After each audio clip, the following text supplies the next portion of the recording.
Welcome back to the Girl Power Alliance podcast.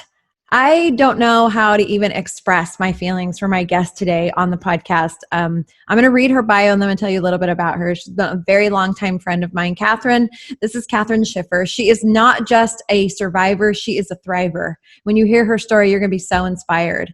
And she started her life in 1968. In those formative years, she was raised by a sexual predator and a mother with severe mental illness. Her young life was filled with daily sexual, emotional, physical, and spiritual abuse. Her journey from there brought her face to face with countless obstacles, and she was stuck in a cycle of self-abuse for many years. She battled drug and alcohol abuse, 2 failed marriages, and many dysfunctional relationships in between. She's raised 4 kids along this journey, and they had to grow up really fast. As you can imagine, which so did she, by the way. As she approached her 40s, something shifted and she knew it was time to change or die.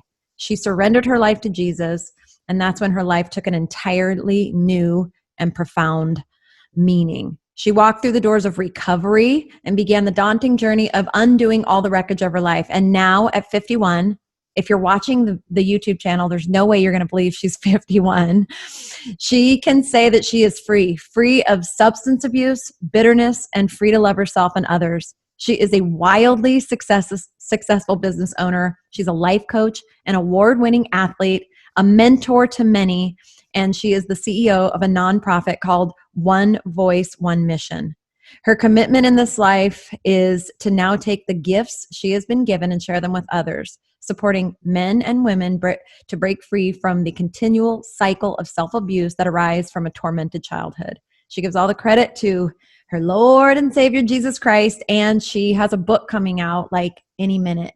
And, I read this bio and it just doesn't even touch who this amazing woman really is, even with all those accomplishments. She is a dear friend. She has a heart of gold. And if you just met her today, you would never know that her life was so hard, that she's walked through so many things. So Catherine, thank you so much for being on the podcast. Hi, Michelle. Thank you for having me. I just am so excited to share so many different parts about your story. And I know I just read your bio, but I would love if there's other things, like if somebody's just listening and they hear that bio, what else can you tell them about who you are and what you're doing? About who I am today and what I'm doing today. Today my life is very exciting. It's constantly new doors are opening and things are God's just blowing my mind with what he's been doing in my life. And the biggest thing right now is the book. As we prepare to launch that and get that out into the public, it's been a book that's been on my heart since I was 12. And it obviously it wasn't time until it was time. And I had to be in a place where I could share the solution, because we all have problems, and a lot of people, talk about their problems, but what we hear very little of these days is solution. And so what I wanted to bring with the book was not just the problem, but I wanted to bring solution, and I wanted to bring hope. And so that's what is super exciting for me today is the book. And then the nonprofit, which is my baby, and which is just still in its infancy stages. But we are, our goal is to bring curriculum into our classrooms, which teach safe touch. We have taught our children for a very long time about stranger danger.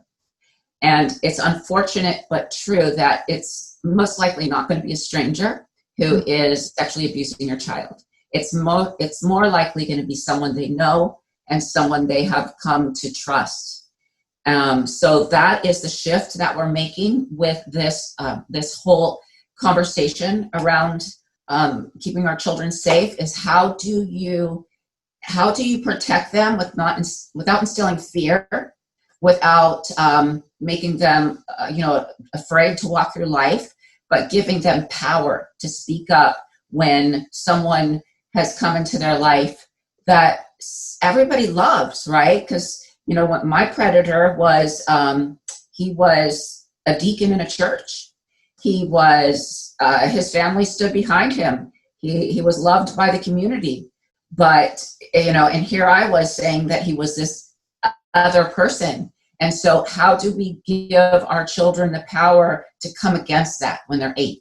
It's a very fine line. So that's where we're at is figuring out how we can make it written, and it's ready to go into the schools, and getting the schools to adopt this curriculum is another beast in itself. Yeah. So that is where we're at with the two biggest things going on in my life in regards to my passion.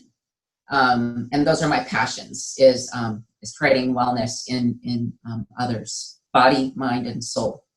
And you're doing that. You do so many things. I'm trying to think of exactly where I want to go with this podcast, because we could do a whole podcast on every little area of your of your life. Let's go. I'm going to roll backwards slightly. So, you basically would you say you committed or you recommitted your life to Christ in your late 30s, right before you entered your 40s? Well, I was saved when I was 18, and I don't know about others, but when I was taught about salvation, I was taught that when you're saved, you become a new person. And if you don't immediately become this new person, then you're probably not saved. Mm-hmm. So I spent my whole life thinking I wasn't saved because I couldn't stop doing the things I was doing. So I was constantly moving in and out of a relationship with God. And it was at 39 that when I decided to get sober, I started getting sober when I was 29. From 14 to 29, I was a meth addict, and I came to my knees with that, and was the Lord brought me into recovery through a stint in jail, which is in the book. You'll read about that. And but unfortunately, I didn't think alcohol was a drug, and so I continued to drink through my 30s. And at 39, I realized that my life was headed straight back to where it was in my 20s. And that if I didn't do something. And so I found this program called Celebrate Recovery at my church. I used to, when you go to church, you put on this mask, right? And it's like, I'm good. And you never really tell people how you are because, oh my God, they might think you're a sinner. And so I would walk by this booth at our church, and it said Celebrate Recovery. And I would take a peek at it. But one day I just grabbed a pamphlet and ran it out as fast as I could. And I read through it and realized that this was somewhere God was calling me. So I walked through the doors of Celebrate Recovery in June of 2006. And, but I didn't go and start until January 7th of 2007. I still thought I could do it on my own. And I didn't want to admit I was an alcoholic because that was the last thing I had, right? Like alcohol, you take that away, then I have nothing to cover the pain. But it was there that I came to believe that I'm addicted to everything, and I can become addicted to chalk if it altered me from the neck up. And I rededicated my life to the Lord because, and then started finding a God of my own understanding, because I was leaning on the God of their understanding, my mom and my stepdad, and that God didn't serve me because he was a God of vengeance, and I thought he was just trying to kill me my whole life. Like he was just waiting for me to do something wrong so he could strike me dead. And the God that I found in the doors of recovery was not that God. It was a God of grace, a God of mercy, a God who loved us so much that he sacrificed his life for us. And he's always as close as our knees. He never turns away from us. So it was there that I rededicated my life. And the journey, from there, it's been 39, 49, 13 years almost that it's been a journey. I haven't done it perfectly, but if I take one step back, I always take 2 steps forward. Yeah. Well, I think that addict or not, so many people can relate to you feeling like that about God, just God being this like angry father over in the corner waiting to punish you. Yeah. And I believe that that is something that is happening in the world right now. That's being broken free. I believe that. I believe there's a big shift in the church, and the lies that religion has put on people to keep us in this. And I think it's people, but it's the enemy, keep us in this place of shame and fear and masked.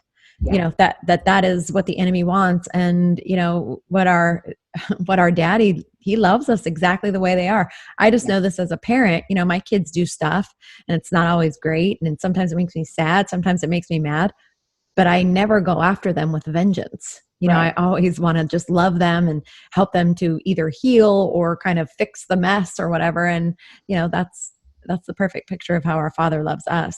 Yeah, I think that too is the disconnect for children who are raised in homes with that kind of, with parents who aren't loving and kind and affectionate. So trying to relate to a God who is like a parent, where we try to look at him as a parent, but then we didn't have parents that emulated who he is, and so that creates a disconnect for people, and that was a big disconnect for me. But the way I found the way I can relate is when I had children. And then I was able to take how I felt about them and turn it around and go, and this is how God feels about me. When I found, when I got married to my husband, Adam, who, obviously I said I had a couple of failed marriages, but it's in this marriage that I watch the way he loves me, and I'm able to see Jesus's love through him. So I was able to find that love through others and through loving my children. Yeah, same. I can understand that much more than the other way. So that Right. same, it's really stretched me. You've done a lot of different things. You've been wildly successful in your field, which your field has been real estate, property management for a number of years. But alongside of that, you've also you are a champion fitness competitor. And so I like you said earlier, you said you're addicted to everything. Did you get addicted to fitness? I'm addicted to fitness. if that's right. The addiction, that's not a bad one, is it? Or is it? No, I don't think so. I have many tools in my toolbox that to help me live my best life. And fitness is one of them, because there's spiritual fitness, there's emotional fitness, and there's physical fitness. And for me, physical fitness and mental fitness go hand in hand. Yes. When I know that I need to get up every morning and sit with the Father, and then I know I need to go work out. And if I do those two things on a daily basis, I will have a great day. Yeah, that's awesome. So that's your worship time. It is my worship time. I built my business on the back of a bicycle, riding through the towns of Temecula with worship music and praying. So it's in my fitness, and I've had my best downloads for the book, for reconciling relationships, in the gym. Oh, it's so true. I have chills when you said that. It's the same for me. Like if I feel really mucked up or just like blocked or depressed, I run. Literally, it's like somebody like just rips the tape off, and I just feel like a person again. Yeah, it's God has given us a wonderful gift of they're called endorphins. They are our happy pills. Yeah. That's our good drug. Those are good drugs. Just if we took that element alone, just the fact that you are a champion fitness competitor, that element alone would tell people a ton about you, because it takes an enormous commitment. It takes consistency. It takes courage. And, just to transform your body to a place that you can stand up to be judged, and not just to stand up and be judged, but to stand up and be judged and win. And, you weren't doing it in your 20s. You started in your 40s. I did. My first show was when I was 42. Yeah. I am competitive, and that is one of my curses and blessings, and it can, and as long as I'm using it in a way that's healthy and it's not to compete against you, I use it, I'm competing against me. How much better can I be today than I was yesterday? And that's what competing gave me. It gave me a platform to just be, to completely, to all the time be propelling forward. And if things had been different as a child, I've always had that competitive nature, but it was muted, and it was muted by drugs and alcohol. Yeah. And when I was younger and when I was in school, I remember playing volleyball, and I excelled. I was like I was going to be the captain of the team, but then my mom, we had to move, and I probably moved 25 times in my childhood. So then I was a baton twirler, and I was in that a couple weeks before I became the banner girl. So I always take it to the extreme, and I always move up to the top. And that I've reined that in and allowed it to become a healthy part of my life. And so when I was 42, I had been sober for 3-4 years. I was coming out of a bad marriage, and I was introduced to the sport. And I've always loved to exercise. And I didn't initially start it thinking I'm gonna get on stage and compete in high heels and a bikini. But as I started to transform, the idea, my competitive nature came out, and I decided to do it. And I won first place. And I wasn't expecting that, And once I had that win, it just became a desire for me to continue to move forward. And I saw how much, people are drawn to that. They're drawn to that. What are you doing? And, I feel that it's given me a platform to not only share what I'm doing in my physical life, but it's given me a platform to share with what I'm doing in every area of my life. So God has used it to open the doors to many different things. And not only that I'm living my healthiest life ever at 51. I mean, you just look great. And you are currently, as we're recording this, you're training for another show.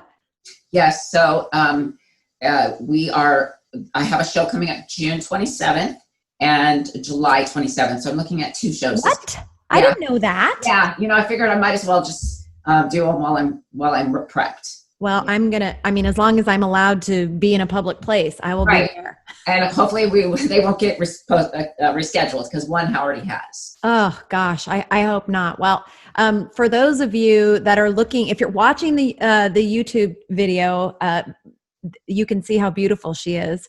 If you're listening on a podcast, you can find her. She has a fitness page called Fit Over 40. Is that what it's called? It's Fitness After 40. Fitness After 40. I'm sorry. Yeah. And she shares tips and lots of great inspirational stuff. And then you get to see her just incredible physique that she's worked so hard on.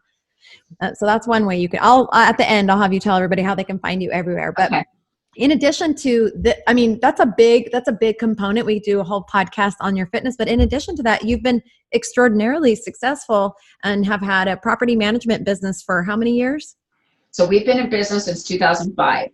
So 14 years, I think. Yeah, we have a very successful business here in the valley that we live in. Yeah. And as a real estate agent, you've kind of just slightly shifted gears, but you're just doing like amazing in the real estate world. Yeah. Yeah. So that has been, so I am, again, I'm a GED girl. I got my GED with a 2-year-old at my side and a baby on my hip. And that was in my early 20s. And I was a stay-at-home mom, and that, domestic engineer, and I did go to Merritt College, and I got a little front office degree for medical, thinking I would go into the medical field. But as I progressed through my 20s, my addiction just got worse and worse. And it finally had a tipping point, and I moved in a different direction. And I was introduced to the world of property management in 1997, and I excelled. I went into the industry as answering phones on the weekends, and within 6 months, I was managing 88 units. Within a year and a half, I was managing 250 units. And then from there, I just, and winning multiple awards in this industry. And again, I'm just like, they would ask me, the corporate office would come in and they'd say, "What are you doing? And I said, I don't know. I don't know. I'm just showing up, and I'm just doing it. And, but I have the ability to connect with people, and so, again, even in my sick times, because again, when I got off the methamphetamine, I was still drinking, so I was still struggling internally, but I was moving forward. And in 2000, and I always have been an entrepreneur spirit. So my children can tell you that I've come home with Jafra, I'm going to be a millionaire. Tupperware, going to be a millionaire. Quick Start, Amway, you name it. It's this is it, kids. We're going to make $1 million. Because I'm the kind of person I'll work 80 hours a week, but I want to work on my time and in my way, because I want to have the time to be a mom, and I want to have the time to go to football games, and I want to have the time to do the things that I enjoy doing. And so I've had this entrepreneur spirit. So in 2005, I was introduced to a broker at my church and talked to him about property management. And property management in Temecula was non-existent. There was 3 companies. And because people didn't move to Temecula to rent, they moved here to buy. Yeah. In 2000, in the late 90s, early 2000s. So but a few months later, fast forward, he comes to me and says, let's talk. So we talked, we set up some systems. September of 2005, we started the company. And through 2006, we built out our systems while I was working full-time on a building here in Temecula as a property manager. And in 2007, I had put an ad in the Yellow Pages, if you remember the Yellow Pages. And in March of 2007, everybody knows what happened, right? The economy burst and the bubble burst. And all of a sudden we were house prices were declining. We were in a crisis. And so I had just put that ad in the Yellow Pages, and my phone in my office at my property my cell phone began blowing up. Can I talk to you about managing my property? Can I talk? And I'm working 40 hours already. So I remember the day I was in my car driving to the bank to make a deposit. And I said, God, how am I going to do this? I can't afford to quit my day job yet because I only had like 5 properties. But I couldn't tell people, oh, I'm working a full-time job. I can't meet you until 6, because then they wouldn't think they had my full attention. So I was driving to the bank. I was praying that prayer. When I got home from the bank, when I got back to the office from the bank, my regional manager was at the property. And she said, can I talk to you? And I went into the office and she goes, I hear you own a property management company. And I said, well, yes, if you can call it that. I manage a few single family homes in the Valley. She goes, well, that's a conflict of interest. And I'm like, oh, okay, I didn't. I apologize. So we're going to put you on leave. And you're going to go home for the next 3 days, and we're going to investigate whether or not you've been stealing clients who are coming and looking at apartments and saying, hey, I got this 3-bedroom in Temecula. And I'm like, okay, well, that's fine. I haven't been doing that, so I'm just go home for 3 days. Well, on the 3rd day, I got a phone call saying I was fired. Oh. And I literally was on my floor. I've never been fired. I needed this job. And I was crying out to God, what am I going to do? How is this going to work? And I went on unemployment. I took off all my nails. I went and bought hair dye out of the box. And I just went down to the bare necessities. And within 1 year, by March of 2008, I had 100 properties. Wow. Because I was able to stay home every day and answer my phone and dig into that business. And so God did for me what I couldn't do for myself. And I was take me to a place where I could become successful. And, and that's what, as we go through this COVID-19 thing, God will do for us what we can't do for ourselves. Prior to this happening, he closed the doors on my office in Temecula, where I was paying $1,000 a month in rent. That door closed a month before COVID-19 hit. Oh, wow. So again, God doing for us what we can't do for ourselves. And he just, whatever, he can take that, he takes what we think is a catastrophe, and he can turn it into something, he will turn it into something amazing and magnificent if we trust in him. So that's how I got to where I am now, 14 years in business, one of the most successful property management companies. We all know small businesses don't, last past 3 years. They're going to last. So this has been a God thing, and it was him who brought me to this place. So many times I almost cried. I'm trying to not cry because we're on camera, but we were just doing an audio. I could mute and have my little cry. But you're so inspiring. And, I've known Catherine for a number of years, and I want to talk about your book in a second, but to know the things that she has gone through and to see her ability to continue to be joyful, to go out in the world and want to serve others, to have a heart that loves, to be so just personally motivated for herself to keep going and to keep going. An obstacle comes, oh crap, all right, well, we'll figure out under, over, through. That's just who you are. And so you are impacting so many lives just in the community with who you have been, just who you have been, just as a woman, as a lover of people, as somebody that's tried to turn her own pain into something that can help ease somebody else's burden. And so you have your book. So tell people about your book, the name of your book, where they can find your book. Okay. So the book is called Pieces of Me, A Daughter of Mental Illness. The book can be found on Amazon. It can be found at catherineschiffer.com, and it will be available in June so it's really soon here. It'll be launched, and you'll be able to find it. Now the book has been on my heart for a long time, and it started 3.5 years ago. I was angry. I was very, very angry. So my predator is passed away, but the enabler is still alive. And I will tell you that every pedophile has an enabler. If you look at Epstein, Weinstein, all of these, they've all had people who have been protecting them. So it is the MO to have an enabler. So my enabler was my mother, and she is alive, and she still denies that anything ever happened. So 3.5 years ago, I've tried over the years to have just some kind of relationship, right?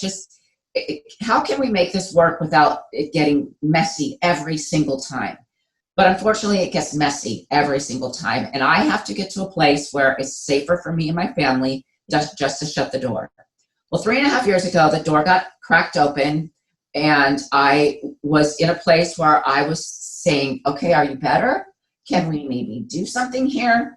And unfortunately, she's still the same. And so I was so angry. And in my heart, I'm like, fine, you're not going to admit it. I'm going to write a book. I'm going to tell the world. And that's how the book started. And what I want to share with you is it doesn't matter how it starts. It matters how it finishes. Yes. Because even God can take it. Doesn't matter where your heart was over here. God will take it to where he plans on it being. So through the last 3.5 years, and the reason it took me so long is because I was so angry, and I couldn't publish a book angry. We all know that. I didn't know that, but as I moved through the process, I did. And as I moved through each piece of the book, I would have to lay it down for 3 or 4 months as I was bringing, you'll find that the beginning of the book is going to be a harder read than the end of the book, because you have to know in order to know how amazing God is and what he can do, you have to see how crappy it was. Yeah. And so the book starts off hard to read, I admit it. But as you move through, you will just come to find that we have an amazing God. And so I would lay the book down, and then I would find healing. And he would take me, just a little piece of me at a time. He would just heal that piece. And as I got to the end of the book, I had to finally get to a place where I wasn't angry anymore. I had to come to a place where they say true forgiveness is remembering without pain. And I had to get to a place where I could remember without pain. And I wasn't there. For 49 years, I remembered with pain.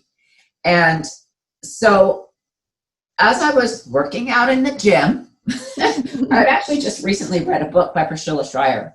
And she said that not only are we to forgive, but we're also to have compassion.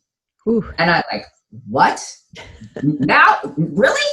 Compassion? I thought all I had to do is forgive. So I was praying and praying and praying. And many times people have said to me, do you think that possibly your mother is mentally ill? And I said, no. She's calculated and cruel, and she knows exactly what she's saying and doing. And I would not give her a mental illness plea, because a mental illness plea means you get to go to a cushy hospital, right? You don't have to go to jail for your sentence. So I wasn't going to give her any cush. But as the last year kind of continued to proceed, more people were saying this to me. And so I began to ask God, I said, God, please, please, please, if I'm supposed to have compassion, you're going to have to be the one that does this, because I, in my flesh, I can't find compassion for her. So one day I was working out at the gym, and I was praying, and the Lord just said to me, baby, your mother is mentally ill. Mm. And from the top of my head to the bottom of my feet, a fresh new awareness and acceptance washed through my body. And I was finally able to accept that she is mentally ill. Mm. And in that acceptance is where I found deliverance. And I was able to come to a place where I didn't own it. She didn't hate me. She doesn't, I owned every name calling session. I owned every horrible thing she said about me. It was my identity for a long, long time. Her words created my identity. And I was able to finally come to a place where I didn't allow her words to be my identity anymore, and come to an acceptance. And when I was able to get to that piece, I was able to finish the book. The book probably was finished 6 months later. So in this book, I was healed. And even towards the end, I said, okay, God, maybe this book was just for me. Maybe it's not for the world. Maybe I don't need to publish it, because when I started the book, it was to tell the world everything that she did to me. And now at the end of the book, it's to tell the world everything God has done for me. But I still wasn't convinced that I was going to publish this book until I was with my 14-year-old grandson. I have 7 grandkids, by the way. And my oldest is 14. And we were in the kitchen a few months ago, and he was asking me questions about my past and about his mom's past. And because my children struggled with an addicted mother. And so they obviously have had their own challenges that they've had to face. And so my grandson was asking me these questions. And as I was answering these questions in a way that would be good for a 14-year-old, the Lord said to me, this book is to be published. And it is going to be passed down generation to generation to generation in your bloodline. You are not only going to have a healing, I'm not only going to have a healing effect in this generation, but I'm going to have a healing effect in generations to come. Mm. And we are, this curse goes, the Bible tells us that the generations, where they hold on to this pain and it rolls down from generation to generation. Well, I am stopping it in my generation, and I'm passing it down to my great grandkids, and they will know in 3020 who this Catherine Schiffer was and what their grandma did, and how she was able to make it with Jesus Christ. So I'll be telling future generations about our Lord and Savior. Wow. That is awesome. Yeah. And I'm just trying to hold it together. I've read several of the first chapters, and when she says it's hard to read, it's because of the pain. She is a wonderful writer. She paints a very beautiful, painful picture of what she's gone through. Sorry. Being her friend, it's hard to read, to know what she's gone through.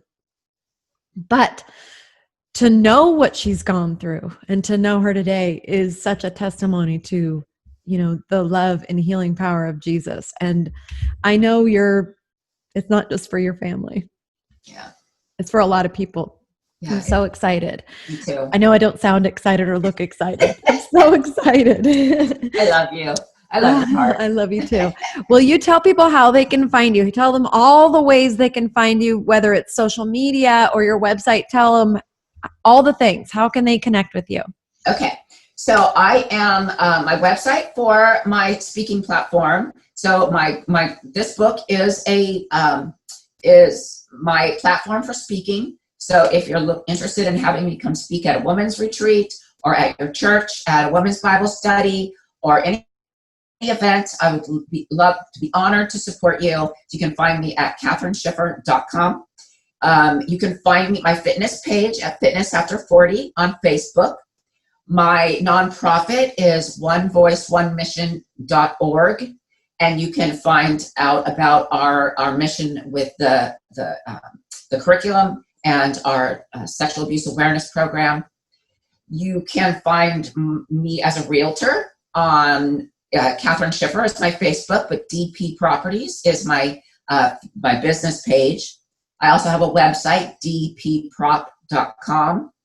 And you can Google my name, Catherine Schiffer. My tagline is Your Ripped Realtor. So if you look up hashtag Your Ripped Realtor, you'll find me there too.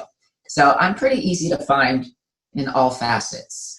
We will make all of that information available in the show notes of the podcast. And if you're watching this on YouTube, all the information will be right below in the information below the video.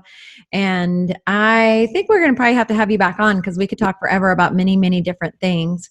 And so just thank you for being so courageous to continue to work so hard on healing and recovery. I believe wholeheartedly that God, if we walk into it, that God will never allow our pain to be wasted.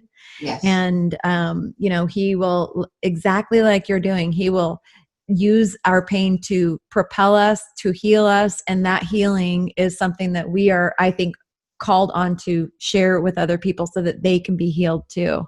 Yeah. And I say for so long, I said, why me? Why me? Why me? Why me? Why me?